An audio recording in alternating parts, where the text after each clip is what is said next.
There are 7 things that you never want to say or put whenever you are applying for business credit. Now, in this video, I want to break down what each of these are so you can avoid the pitfalls of getting denials. Now, for context, can you still use this if you're looking to apply for something as simple as a business credit card? Sure, but for the majority of these, it's going to be solely toward business credit lines.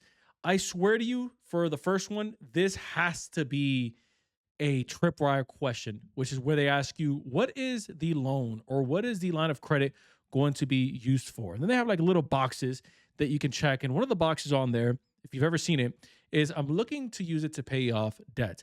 I've seen that backfire for people more times than at this point I even remember. I think at this point it's in the hundreds of people that I've consulted with that have used pay off debt for the line of credit that I'm looking for.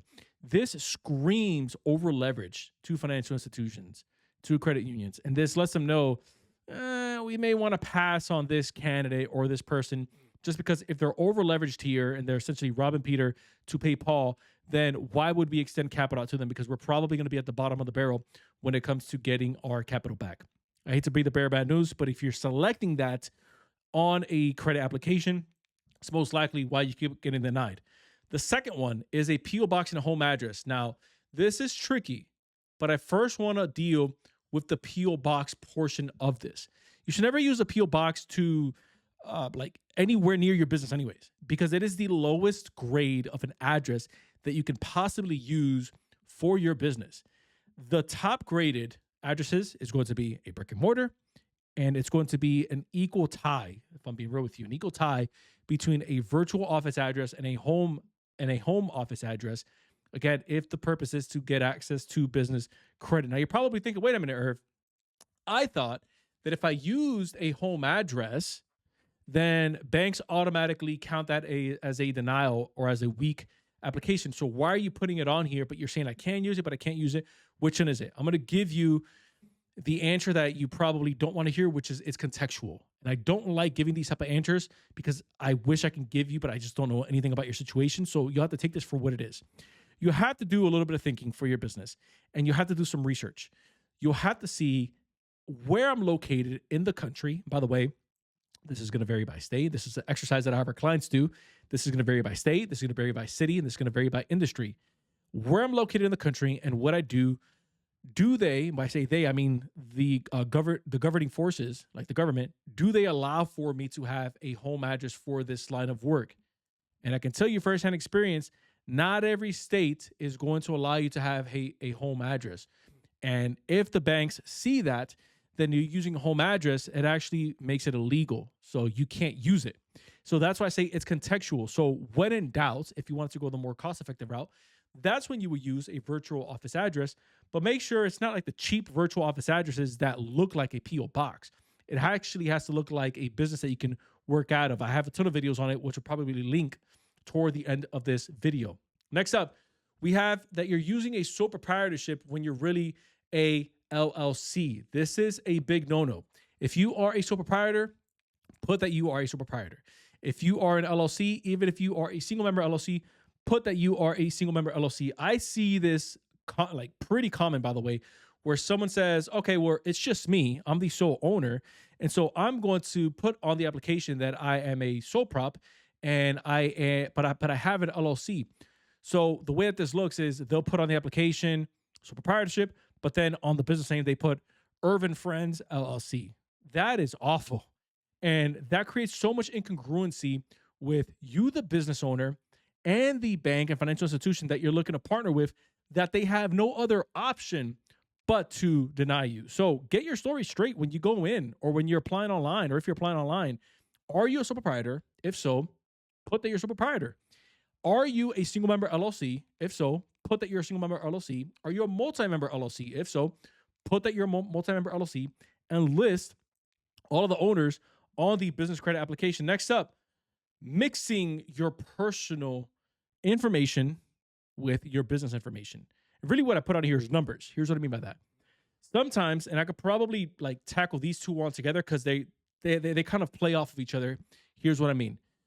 Sometimes when someone, especially if you're a bit newer, I see how this happens, which is why I'm making this video. You'll put on there that your income is your revenue and your revenue is your income, those are two completely different data points that the banks use as attribution to determine what they're going to approve you for, and if so, how much they're going to approve you for. That's the first thing. The second thing, though, is you're mixing your personal information. So you're using your personal address and your personal numbers as your business address and your business numbers. And so you're using your income where your revenue goes and your revenue where your income goes. And so this is like an automatic denial, no questions asked. And again, this is a big pitfall that I tend to see. Again, more I won't let existing business owners off the hook because I see them do it too, but more so with startups because they're new to the business realm, which again it's why we have the content that we have.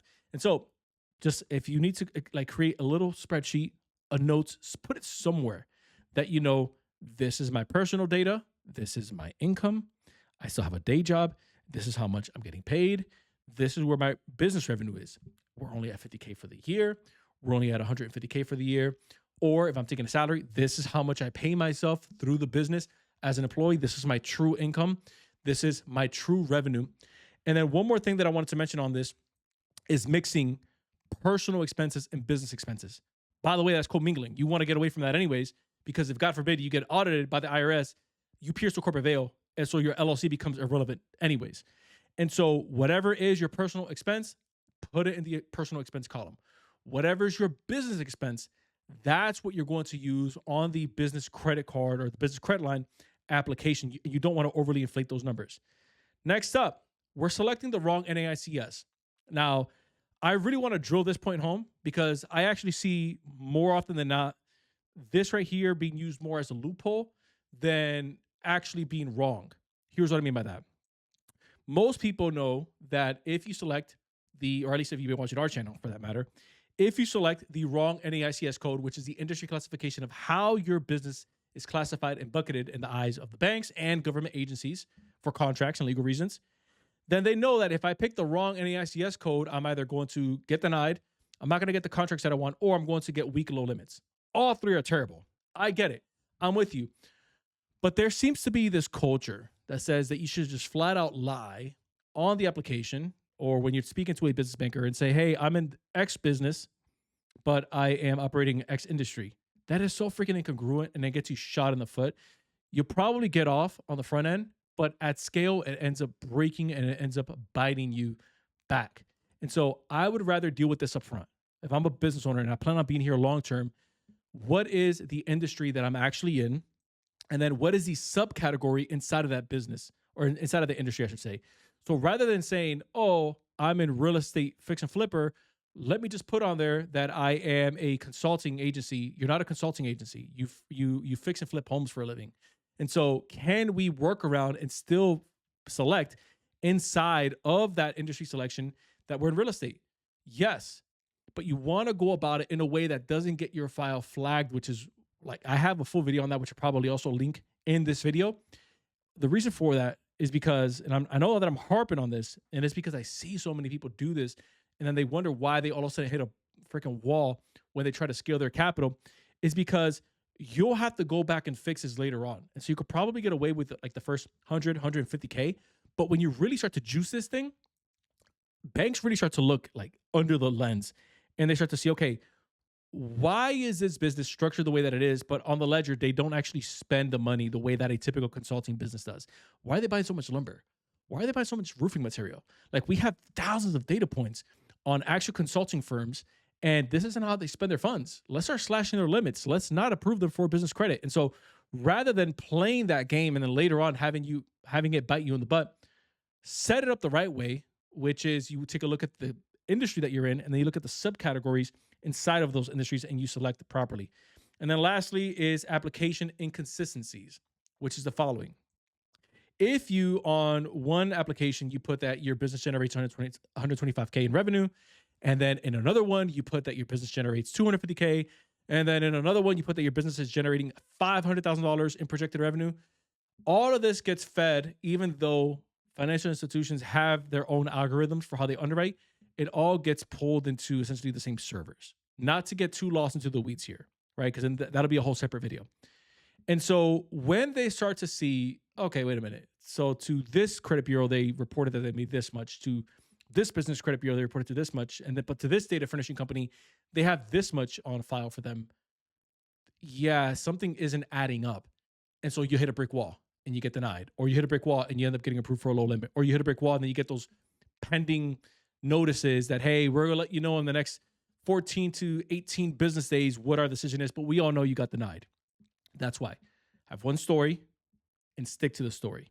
And may the story be truthful, because again, if your whole purpose is to get access to business capital, not just once, but predictably and sustainably, which is what we help our clients do day in and day out, you want to make sure that we build it right from scratch, or if it's a business that's already established, go back in, fix it, audit it, and then clean it up so that we can then have longevity, sustainability built into how we access capital, which is the whole purpose of why we create this type of content, and which is the whole purpose of why our company even exists. And so if you're interested in any of that, go ahead, book a call down below. We'll take a look at your business, where you're at, where you're looking to go, and see if we can help. If we can, we'll let you know.